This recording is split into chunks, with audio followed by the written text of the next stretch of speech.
오늘 하나님께서 우리에게 주시는 말씀 같이 보겠습니다. 욥기 24장 22절에서 25절까지 말씀입니다. 저와 여러분들이 한 절씩 교독하여서 읽겠습니다. 하나님이 그분의 능력으로 강한 사람들을 휘어잡으시니 그가 한번 일어나시면 악인들은 생명을 건질 길이 없다.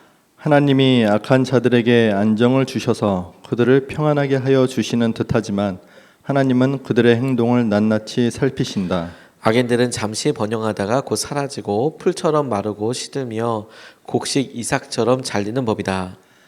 내가 한 말을 부인할 사람이 누구냐? 내가 한 말이 모두 진실이 아니라고 공격할 자가 누구냐? 아멘. 하나님 말씀입니다. 욥의 세 친구 중에서 엘리바스가 한 말에 대해서 발언에 대해서 욥이 대답하고 있는데 어저께도 욥의 대답이었고 오늘도 엘리바스의 말에 대한 욥의 대답을 이어서 같이 살펴보겠습니다. 각각의 우리 욥의 세 친구들의 발언도 길이의 차이가 있습니다. 어떤 때는 좀 길게 이야기하기도 하고 어떤 때는 굉장히 짧게 이야기할 때도 있고 그것에 대한 욥의 대답 역시 어떤 때는 짧게 이야기도 하고 오늘처럼 두 장에 걸쳐서 욥이 길게 어떻게 생각하는지 어떤 마음인지를 이야기하는 경우들도 있습니다.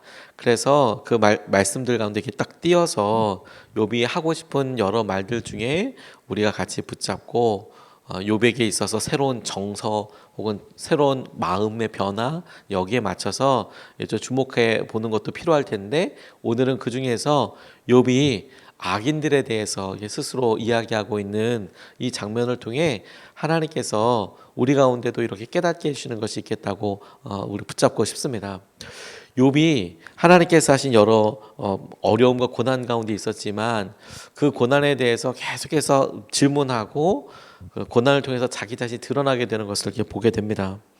엘리바스도 악인에 대해서 이야기를 해요. 그런데 엘리바스가 악인에 대해서 이야기할 때는 넌지시 욥 네가 악인이다. 네가 죄가 있고 하나님 앞에 겸손하지 않으니까 이런 고난을 받게 될 것이다. 직접 너는 악인이야 이렇게 얘기하진 않지만 그 정황상 악인은 패망하고 무너지고 계속 이렇게 이야기하는 것을 통해 욥이 지금 그런 고난 가운데 있지 않습니까? 그러니까 그것 때문에 너는 악인이다라고 넌지시 계속 이야기하는 장면이 계속 반복돼서 등장합니다. 반면에 오늘 본문에서 욥도 악인에 대해서 이야기합니다. 악인은 망한다. 여전히 악인은 여전히 잘 살고 있는 것 같은 여러 사람들에 대해서 이야기하는데 엘리바스는 악인이 욥이다, 욥과 같다 이런 이야기하지만 욥이 이야기하는 악인은 본인이 아니라 여전히 잘 살고 있는 것 같아 보이는 사람들을 악인이라고 이제 이야기하면서 그 악인이 어떻게 될 건지에 대해 설명하고 있어요. 엘리바스도 똑같이 악인은 망한다 이렇게 이야기하고 욥도 악인은 망한다라고 이야기할 때 이 악인이 각각 달라요. 그런데 여기서 하나님께서 우리에게 주시는 도전하시는 것이 있다고 싶습니다. 첫 번째로 주목해보고 싶은 것은 욥이 스스로 악인이 망한다라고 이야기할 때 그 근거로 이야기하고 있는 것이 하나님께서 이 모든 것을 살피고 계신다라는 점이에요. 그것을 붙잡고 악인이 멸망한다, 무너진다라고 이야기하고 있습니다.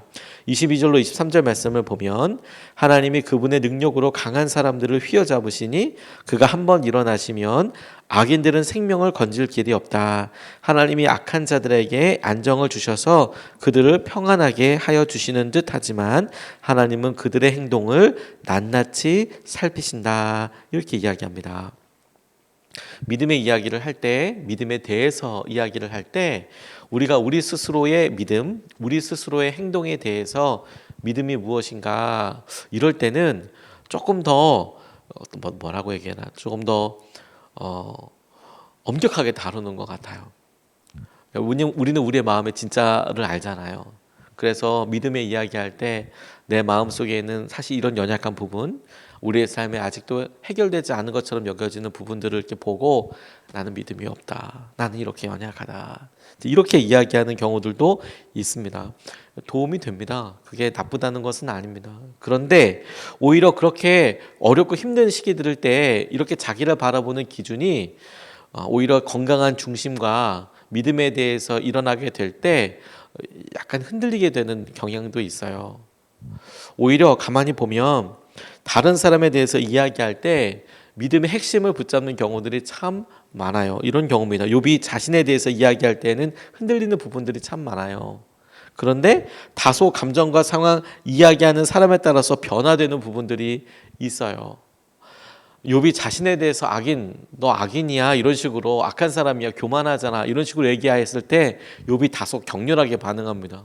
내가 하나님 앞에서 죄 지은 거 없는 것 같은데 이런 감정과 이런 마음에서 이야기하는 것을 보면 욥이 악한 사람이 안 망한다고 이야기하는 건가 이런 식으로 이야기되지만 오늘 본문 말씀을 보면 아니야 악인은 다 망해 악인은 다 망하고 그렇게 어려움을 겪게 돼라고 이야기하죠. 그게 차이가 있는 게 뭐냐면 대체적으로 욥이 유지하고 있는 관점은 본인이 죄가 없다는 관점이거든요. 그러니까 자기에게 죄라고 이야기하는 것은 대단히 어려운 일이지만 아니라고 생각하지만 또 다른 사람에 대해서 이야기할 때는 전혀 다른 또 기준으로 이야기해요. 이런 자신에 대한 성찰이 다른 사람들에 대해서 하나님을 이렇게 표현할 때 하나님은 이런 분이야 라고 이야기할 때 믿음의 고백으로 다가오는 경우들이 많이 있어요. 나 자신에 대해서 이야기할 때 나는 내적으로 내가 하나님을 의지하고 있는 건가 아닌가 그리고 다른 사람이 심지어 내가 죄인이다라고 이야기할 때 보이는 여러 장면들과 내가 다른 사람들 보고 죄인이다라고 이야기할 때 그 간극의 차이를 통해서 하나님께서 그 사이의 중심을 잡게 해주시는 것 같아요. 내가 나를 보는 것과 내가 다른 사람들을 보는 것과 그 사이에 하나님께서 가지고 계시는 말씀과 동일한 기준을 하나님께서 우리에게 찾게 주세요. 이건 되게 중요하겠다고 생각하게 됐습니다. 왜냐하면 저는 욥을 볼 때마다 정말 우리랑 비슷하다는 생각을 많이 하거든요. 여러분 한번 스스로 대답해 보십시오. 여러분들은 죄인입니까? 아닙니까? 이런 질문들을 그냥 제가 이런 자리에서 여러분 죄인입니까? 아닙니까? 라고 이야기를 한다면 우리가 대부분 계속 교회에서 우리가 믿음 생활하면서 배운 어떤 방법에 따라서 죄인입니다라고 대부분 대답을 또 하시죠. 왜냐하면 우리가 정말 연약한 부분들이 있으니까. 그런데 우리가 예수 그리스도의 은혜와 보혈로 온전히 용서함 받았다는 것도 알고 있잖아요. 그렇죠? 그래서 또 그러면 당신이 정말 죄인입니까? 라고 이야기 또 다시 질문 받으면 우리는 용서받은 죄인입니다. 이렇게 대답할 거예요. 그럼 거기서 한 번 더 물어봐서 개인적으로 이제 물어보게 되는 거죠. 당신은 어떤 죄인입니까? 라고 물어보면 또 다른 차원의 이야기들을 하게 돼요. 욥 스스로는 죄인이 아닌 것처럼 계속 여기고 있어요. 왜냐하면 고난의 때 본인이 죄인이라고 이야기하는 거 자기는 아직 원인도 깨닫지 못하고 이유도 모르고 있거든요. 근데 그렇게 이야기하고 있지만 그렇다고 해서 그가 죄인이 다 안 망한다 이렇게 이야기하는 것은 아니에요. 그런데 그 차이에서 그가 확실히 붙잡고 있는 믿음의 명제, 믿음의 기준은 뭐냐면 그렇게 생각할 수 있는 기준이 뭐냐면 하나님이 살피신다라는 것에 대한 분명한 확신이 있기 때문이에요. 차이가 어떻게 있지? 나와 그리고 자기가 이해하고 있는 악인에 대해서 그 악인이 하나님께서 악한 그 일로 인하여서 멸망시키실 거야 라고 이야기하는 것에 자기는 지금 다른 사람들이 보기에 멸망한 것 같고 벌받는 것 같고 그런 시기에 나는 어떻게 다른 거야? 나는 어떻게 달라? 이 믿음의 차이가 어떻게 달라? 거기서 막 고민하다 보니까 믿음의 중심이 하나가 탁 다가오는 게 뭐냐면 하나님은 잘 살피고 계시지. 하나님은 알고 계시지. 이런 진리가 싹 떠오르게 되는 거예요. 자기가 지금까지 욥이 해왔던 말이 뭔지 아세요? 하나님은 날 모르는 것 같아. 지금이라도 나를 보시면 나를 의인이라고 여겨주실 텐데 이런 마음이 기저에 깔려 있었거든요. 그래서 억울함 같은 게 있었어요. 그런데 막상 여러 친구들과 이야기할 때 보니까 그가 믿음 속에 얼마 전까지만 해도 그렇게 얘기하다가 중심이 쑥 바뀌어 있어요. 하나님은 다 아셔. 하나님은 날 아시기 때문에 나는 악인 아니라고 얘기해 주실 거고 다른 악인들은 멸망해도 나는 그렇지 않게 여겨주실 거야. 그가 믿음으로 그렇게 고백하고 있다니까요. 그게 너무너무 놀라운 것이라고 붙잡게 됐어요. 폴리캅이 자신의 마지막인 것을 하나님께서 기도하는 가운데 이렇게 마지막 때가 가까운 것을 알려주셨대요. 환상 같은 것을 보았는데 자기가 이제 화형 불 가운데 있는 것을 보게 됐답니다. 그리고 정말로 자기가 있던 곳에 핍박을 확 있게 되니까 도망가게 됐대요. 일단 도망가야죠.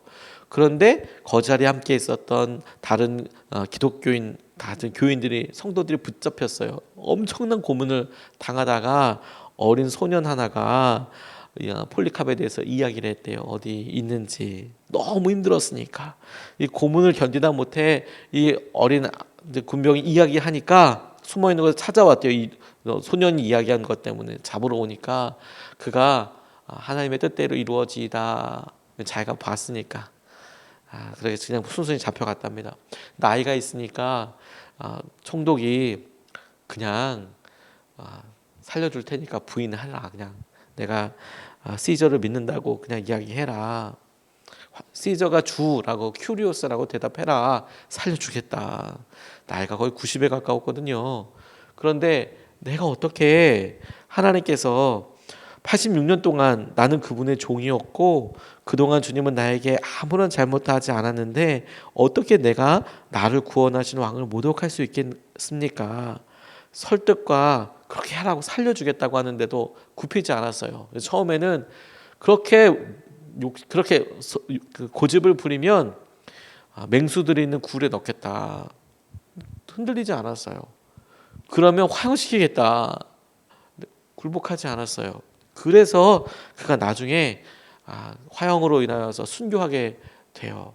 그의 마음이 하나님이 나를 살피시는데, 하나님이 나를 보시는데, 하나님이 내 삶에 한 번도 잘못하신 적이 없으신데 내가 어떻게 하나님 앞에서 잘못할 수 있겠는가, 거짓말할 수 있겠는가. 하나님이 다 알고 계시는데 그게 중심이고 그게 마음이라는 거죠. 하나님께서 살피신다. 하나님께서 살피신다. 두 번째로 주목하고 같이 기도하고 싶은 것은 하나님께서 아신다라는 거예요. 하나님께서 아십니다. 하나님께서 하십니다. 하나님께서 하십니다. 24절 25절 말씀에 악인들은 잠시 번영하다가 곧 사라지고 풀처럼 마르고 시들며 곡식 이삭처럼 잘리는 법이다. 내가 한 말을 부인할 사람이 누구냐? 내가 한 말이 모두 진실이 아니라고 공격할 자가 누구냐? 이렇게 이야기합니다. 악인들에 대해서 이야기하면서 욥 스스로가 악인들은 잠시 번영하다가 그냥 다 망하게 될 거야. 이삭처럼 다 잘려지게 될 거야. 그러면서 내가 한 말을 부인할 사람이 어느냐? 일종의 동의죠. 다 너희들도 악인이 망할 거라고 생각하지? 내가 한 말이 모두 진실이잖아. 그게 틀렸다고 얘기할 사람이 누구야? 라고 이제 반문하고 있죠.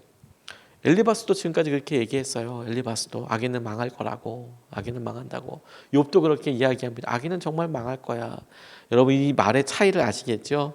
엘리바스는 끊임없이 너의 고난의 이유가 뭐냐면, 네가 힘든 이유는 뭐냐면 우리가 알지 못하는 너의 은밀한 죄 때문이야. 네가 힘들기 때문이야. 악인이기 때문이야. 계속 이렇게 이야기했다면 욥은 아니야. 나는 죄인 아니야. 그러면서도 아주 외롭고 힘든 감정적이고 영적인 일종의 갈등을 계속 유지해 왔습니다.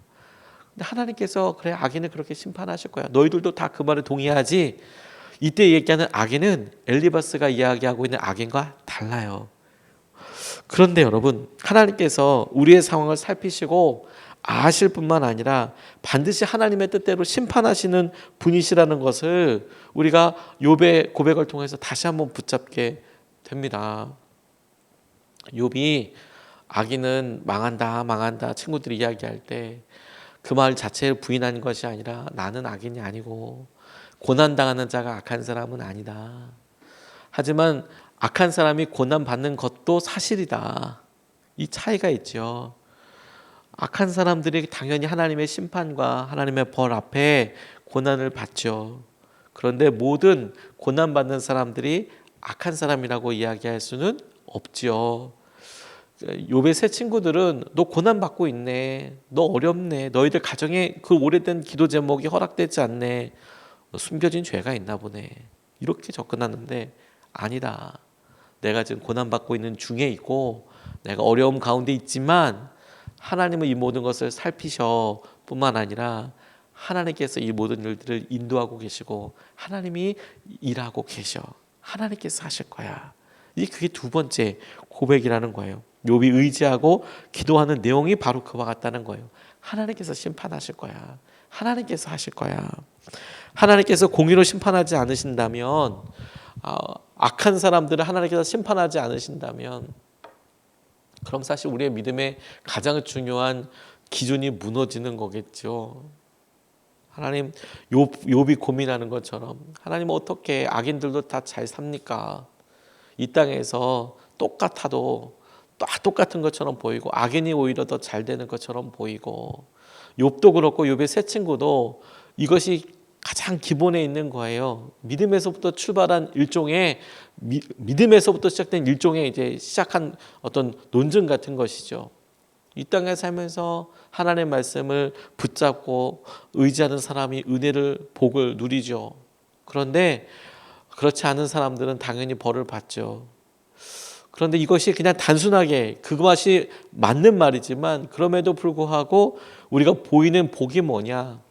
우리가 생각하는 돈이 많고 건강하고 우리가 원하는 소원하는 바가 다 이루어지고 이렇게만 설명되지는 않더라는 거예요. 근데 우리는 어느 순간에 복의 기준과 여러 상황들을 딱 정해놓고 그것이 복이다라고 이야기하는 경우들이 많이 있는 거죠. 근데 그거 아니다. 하나님께서 우리에게 당연히 공의로 심판하시지. 그리고 그 공의로 심판하시는 하나님은 이 땅뿐만 아니라 우리가 살고 있는 이 순간뿐만 아니라 영원으로 이어지는 우리의 삶의 모든 것을 주관하시는 분이신 거예요. 하나님이 다 알고 계세요.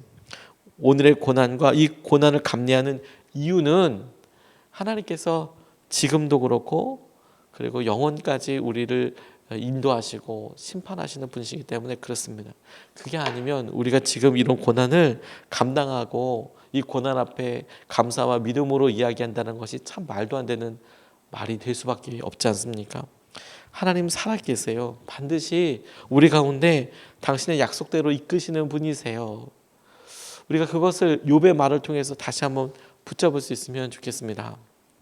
일제시대 때 태평양 전쟁이 있었습니다. 2차 세계대전 이렇게 있을 때 일본 사람들이 한국 지도자, 민족 지도자들의 유명한 사람들을 회유했어요. 그래서 태평양 전쟁에 이 땅의 젊은이들이 다 나가야 한다고 이렇게 연설하도록 시켰습니다. 황국 신민이라고. 이때 이 황국은 일본 황제의 나라, 그 황제의 나라의 황제라는 신의 백성이므로 태평양 전쟁 2차 대전 나가야 한다 이렇게 막 얘기했어요.